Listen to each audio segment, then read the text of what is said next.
जिस आशंका से बच रहा था वही घटित हो गई थी आज। श्रीमती दत्ता रास्ते में जाती हुई टकरा पड़ी थी।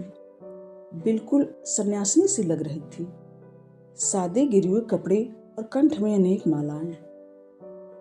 मास्टर जी, कब से ढूंढ रही हूँ आपको। स्वामी जी आए हैं, आपको आशीर्वाद देना चाहते हैं। देख क्या रहे हैं, चलिए भी, चलिए ना। और वह अपने साथ मुझे ले चली। कॉलेज जाना था मुझे और मैं जा रहा था उनके साथ। जब से तीर्थ यात्रा से लौटी हूँ आपको कितना स्मरण किया, पर तीर की तरह आप चुपचाप आते हैं और चले जाते हैं। भला यह भी कोई बात हुई। अपने बहाव में बही चली जा रही थी वह। आपको भी आध्यात्म में रुचि है ना। आपकी देखा देखी मैं भी इस रंग में कितना रंग गई हूँ।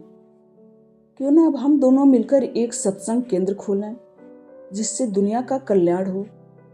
आप हमारे ही कॉटेज में आ जाइए ना, समय का सदुपयोग भी हो जाएगा। आपके पढ़ने पढ़ाने से जो समय बचेगा वो हम इस अच्छे कार्य में लगा लेंगे। स्वामी जी से मैंने आपकी बड़ी प्रशंसा की है, वे आपसे प्रसन्न हैं, आपको दीक्षा भी देने के लिए तैयार हैं। वह कह रही थी, मैं सुन रहा था, पर मेरा मन कहीं और भटक रहा था। सीढ़ियां चढ़कर उनके कमरे में पहुंचा। यह वही कमरा था जहां उन्होंने कभी चाय पिलाई थी। अचरज से मैं देख रहा था, श्रीमती दत्ता की तरह उनके कमरे का रंग भी जुगिया जुगिया सा हो गया था। सामने वाली दीवार के सहारे विशाल आसन लगा था, उस पर विशालाकाय स्वामी जी महाराज विराजमान थे। उनकी ओर मैं सहज जिज्ञासा से देखता रहा।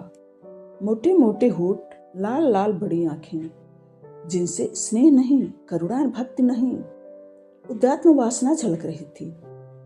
अर्धनग्न देह पर रुद्राक्ष की मोटी मोटी मालाएं झूल रही थी, माथे पर लाल चंदन भभूत। श्रीमती दत्ता के सिर पर जिस स्नेह से उन्होंने हाथ रखा वह मुझे सात्विक नहीं लगा। मुझे लगा उनके चिड़ियाघर में अब एक और नई वृद्धि हुई है। थोड़ी देर की बातचीत के बाद मैं उठकर बाहर निकल आया था। श्रीमती दत्ता भी साथ साथ चल रही थी। आप सक्रिय सहयोग दे तो हमारी योजना सफल हो सकती है। जीवन नश्वर है, क्षण भंगुर। इस देह से मानव समाज का जितना उपकार हो सके अच्छा है, उसी में सार्थकता भी। स्वामी जी का ही शायद यह कोई रटा रटाया वाक्य था जिसे वह बड़ी गुरगंभीरता से दोहरा रही थी। फिर आपने क्या सोचा? उन्होंने मेरी ओर जिज्ञासा से देखा। बतलाइए ना। मैं तब भी चुप रहा, परंतु उनके बार बार आग्रह करने के बाद अंत में मुझे कहना पड़ा, यदि सच कहूं तो बुरा तो नहीं लगेगा?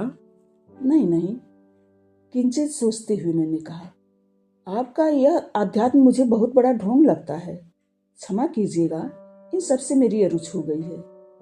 यह आप क्या कह रहे हैं मास्टर जी? कितने विस्मय से कहा था उन्होंने।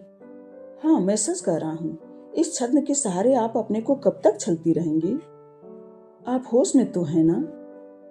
मैं होश में नहीं हूँ, आप कह सकती हैं।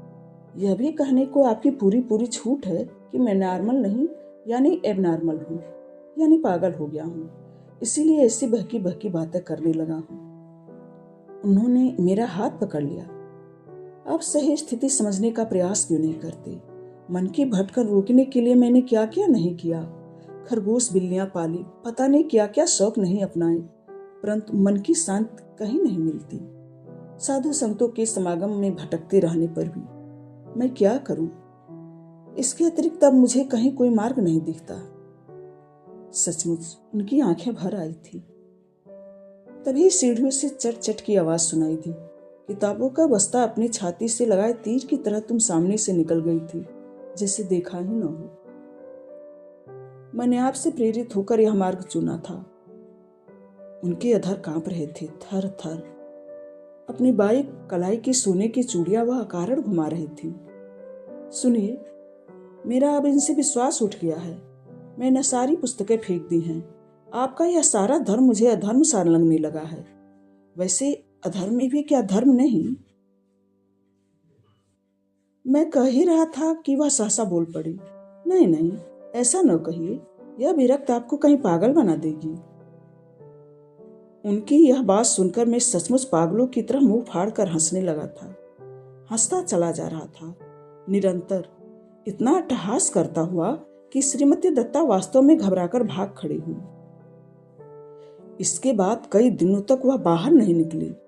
उन्हें इतना आघात पहुंचा कि कभी कभी उन्हें दौरे से पड़ने लगे थे। स्वामी जी महाराज को उन्होंने प्रणाम करके विदा कर दिया था। गिरवे वस्त्र भी त्याग दिए थे। दिन रात अपने कमरे में पड़ी रहती, ध्यान किसी अर्धचेतन स्थिति में। विचित्र सी संशय की दशा में जी रहा था मैं। मेरा मन न जाने क्यों इतना विद्रोही हो गया था कि सही और गलत का भेद ही सही अर्थों में स्वीकार नहीं कर पा रहा था। जिस ओर जाने से आज तक अपने को रोक रहा था, मेरे पांव अब संयम की सीमा पार कर उसी दिशा में निर्बत बढ़ रहे थे। पता नहीं क्या हो गया था मुझे।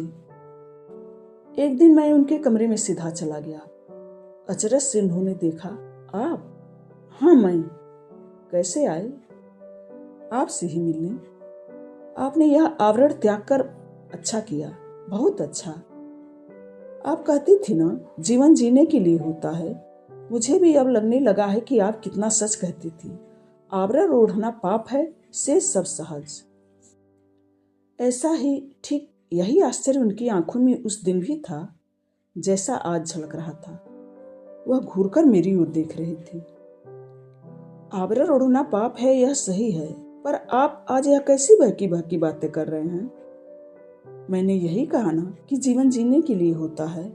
मैं तो आपकी ही बातें दोहरा रहा हूं। आप यह क्या कह रहे हैं? उन्होंने कितना झुझलाकर कहा था, पर दूसरी ओर मैं शांत था। मैं ठीक कह रहा हूं श्रीमती दत्ता, नैतिकता वैतिकता क्या होती है? पर यूं घूर कर क्या देख रही हैं आप? आपकी आंखें कितनी डरावनी लग रही हैं मास्टर जी। लगता है आपको किसी ने कोई नशे वाली चीज खिला दी है। मैंने आज तक कोई नशा नहीं किया।